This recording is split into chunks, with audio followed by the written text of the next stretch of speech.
Hey guys, it's Janie. Welcome back to the Crafting Bookworm. Today I have a book haul for you.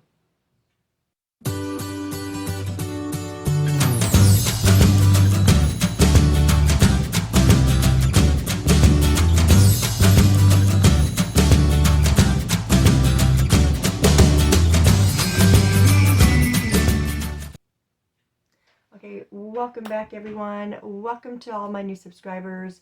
Thanks you guys, I really appreciate you. So yeah, I've got a book haul. One of the books is from a different place. But my husband and I went out yesterday on Valentine's Day and we went and got an early lunch, and then we went to our used bookstore. And I got a pretty decent stack of books, so I wanted to go through those. But first, this first book that I want to show you, we went out earlier in the week.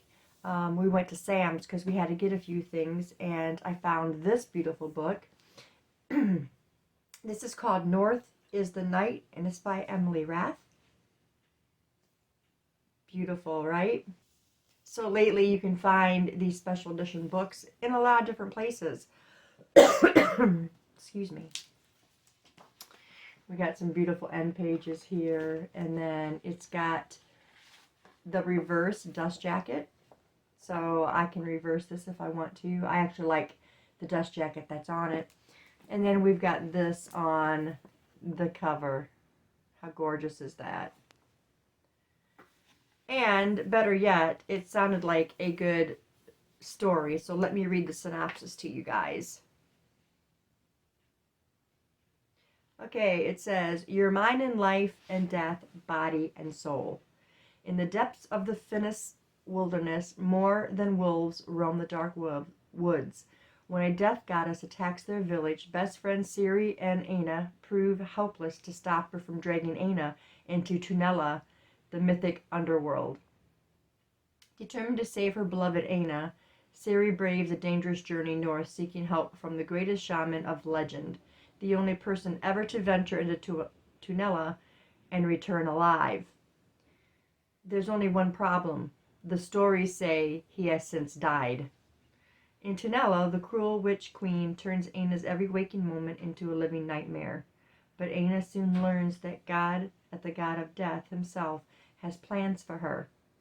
To escape, she strikes a costly bargain with him, not knowing that Siri plots a daring rescue." So, I thought it sounded pretty good. That just tops it off. Beautiful book, great synopsis. The next book we've got here, these are from our used bookstore, and this one is called The Stranded by Sarah Daniels. And this one says, "Once a luxurious cruise ship, it is now home to the stranded. For 40 years they have lived and died on the water. No one is allowed to disembark, ever. Esther is 16, a loyal citizen working hard for the rare chance to live life on land as a medic. But her plans are derailed when she saves the injured Nick, a rebel intent on a dangerous strategy to liberate the Arcadia. Both are willing to risk everything to reach dry land, but as they become more involved in the rebel cause, they find themselves at the crux of a revolution where their choices will decide the fate of everyone on board." So, again, sounded brilliant. I'm really looking forward to that one.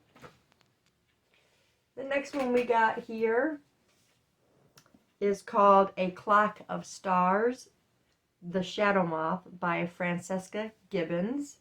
There's also illustrations by Chris Riddle. Look at this cover. The colors were just brilliant. I loved, because this is what I saw, right? That's going to attract my attention like this. Okay, so this one says, oh, also a book plate that the author signed. This one says, "Imogen should be nice to her little sister Marie. She should be nice to her mom's boyfriend too. And she certainly shouldn't follow a strange silver moth through a door in the trees. But then, who does what they're told? Soon Imogen and Marie find themselves trapped in a magical kingdom where no one behaves as they should, and the sisters must move fast to escape the monsters that come out after dark.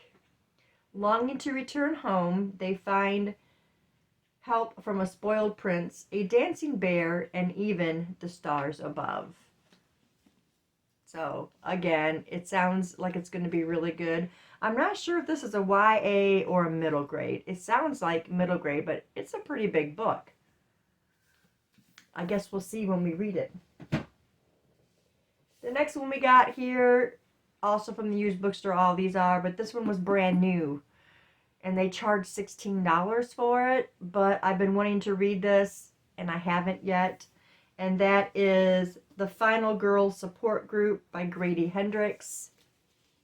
I've heard a lot about this book. They had it. They've never had it. I don't know why it's a new book. I don't know if they went out and purchased it, but yeah. Normally it's $28. So anyway, I'm going to read the synopsis to this one. In horror movies, the final girl is the one who's left standing when the credits roll. The one who fought back, defeated the killer, and avenged her friends. The one who emerges bloodied but victorious.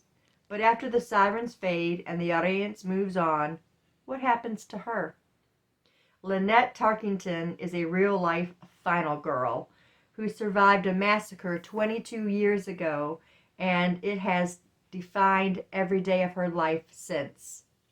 And she's not alone. For more than a decade, she's been meeting with 5 other actual final girls and their therapist in a support group for those who have survived the unthinkable, putting their lives back together piece by piece. That is until one of the women misses a meeting and Lynette's worst fears are realized. Someone knows about the group and is determined to take their lives apart again, piece by piece. But the thing about these final girls is that they have each other now. And no matter how bad the odds, how dark the night, how sharp the knife, they will never, ever give up. So, yes, I've been wanting to read this. I've read kind of flip-floppy reviews on it, but we'll see. The next book we got here is called Tess of the Road by Rachel Hartman. This is a dragon right here, if you couldn't tell. This one says, in the medieval kingdom of Gorid, women are expected to be ladies, men are their protectors, and dragons can be whomever they choose. Tess is none of those things. Tess is different. She speaks out of turn, has wild ideas, and can't seem to keep away from trouble. Then Tess goes too far. What she's done is so disgraceful, she can't even allow herself to think of it. Unfortunately, the past cannot be ignored, so Tess's family decides that the only path for her is nunnery. But on the way she is to join the nuns, Tess chooses a different path for herself. She cuts her hair, pulls on her boots, and sets out on her journey. She's not running away, she's running towards something. What that something is, she doesn't know. Tess just sees the open road as a map to somewhere else, a life where she might belong. So, I'm thinking young adult for this one, but yeah, I really like this cover. I like the dragons. That's interesting that there's dragons that are going to be involved. I guess we'll see if she gets one as a pet. Okay, this next book is called The Primrose Railway Children by Jacqueline Wilson. This one also has illustrations by Rachel Dean. Look at this cover. This one definitely looks middle grade, but look at the size of these books for these middle grade readers. I especially like this pattern down the side of the end page. Very pretty. Nice bright gold. More orange, I guess. Okay, full steam ahead. Phoebe Robinson loves drawing and making up stories, just like her wonderful, imaginative dad. When he mysteriously disappears, Phoebe, Perry, Bex, and their mum must leave everything behind and move to a small cottage in the middle of nowhere. Struggling to feel at home and missing her dad terribly, Phoebe's only attraction is her guinea pig, Daisy. Until the family discovers the thrilling steam trains at the local railway station, and suddenly every day is filled with adventure. But Phoebe still can't help wondering what her mum is hiding from them, And will her dad ever come home? Sounds like a very cute story. Beautiful cover, front and back. And of course, it attracted my attention. But what I don't normally do is I just pick up the books because I like the cover. This time I actually read the synopsises before I decided I was buying them. I'm getting better at that. Okay, these next two books right now is a duology. I don't know if there's going to be any other books to it. But the first one is called The Other Side of the Sky. And this one is called Beyond the End of the World. So we'll read the synopsis of this first one. And this is by Amy Kaufman and Megan Spooner. Now, Amy Kaufman was co-writer in the Illuminae Files. And I really loved that trilogy. It was a YA science fiction, and it was really good. This one says, Prince North's home is in the sky in a gleaming city held aloft by intricate engines powered by technology. But North believes his sky island is sinking. Its engines are failing, and the key to saving his home is to venture to the place the engines were first created. Nim is the living goddess of her people on the surface, responsible for providing answers, direction, and hope. But in the midst of the surface worst crisis yet, a mist that spreads madness and poison, doubts have arisen among the people of Nim's divinity. She must find a way to manifest her power before she is overthrown and all is lost. North's and Nim's lives are entwined, though their hearts can never be. Linked by a terrifying prophecy and caught between duty and fate, they must choose to either save their people or succumb to the bond that is forbidden to them. So, yeah, I thought that one sounded really good. This one was actually on the new to the store shelf. They have it in their YA section, what was new to the store. And we looked it up and saw that it was book 2, and then we found this one on the regular shelf. So, sounds very good. I'm going to have to probably read these soon. And then the last book we've got here is called Better Together by Christina Riccio, however you say that. And the back of the cover is really good too, really pretty. And this one was also signed. And this one says, Jamie's an aspiring stand-up comic in Los Angeles with a growing case of stage anxiety.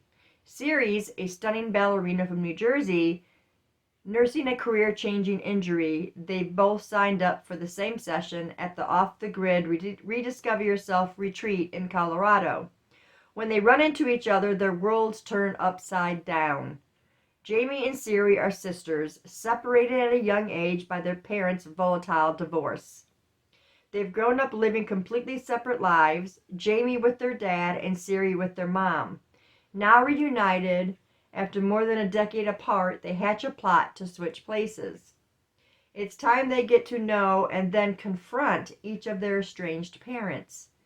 With an accidental assist from some fortuitous magic, Jamie arrives in New Jersey looking to the world like Ceres, and Ceres steps off the flight sporting a Jamie glamour. Their ensuing adventures in rife with emotions, hijinks, romance, and self-reflection as the girls are thrust from their comfort zones and forced to confront their past so they can navigate their futures. I thought that sounded so good, and the cover, I absolutely loved it. I thought it was super cute. So, yeah, those are the books that I got just for Valentine's Day or just to go out and shop. But if you guys have read any of these books or you own any of them, let me know down in the comments below. We can have a little chat about it. But that's all I got for you guys today. Thanks for staying tuned, and I'll see you in the next video. Bye.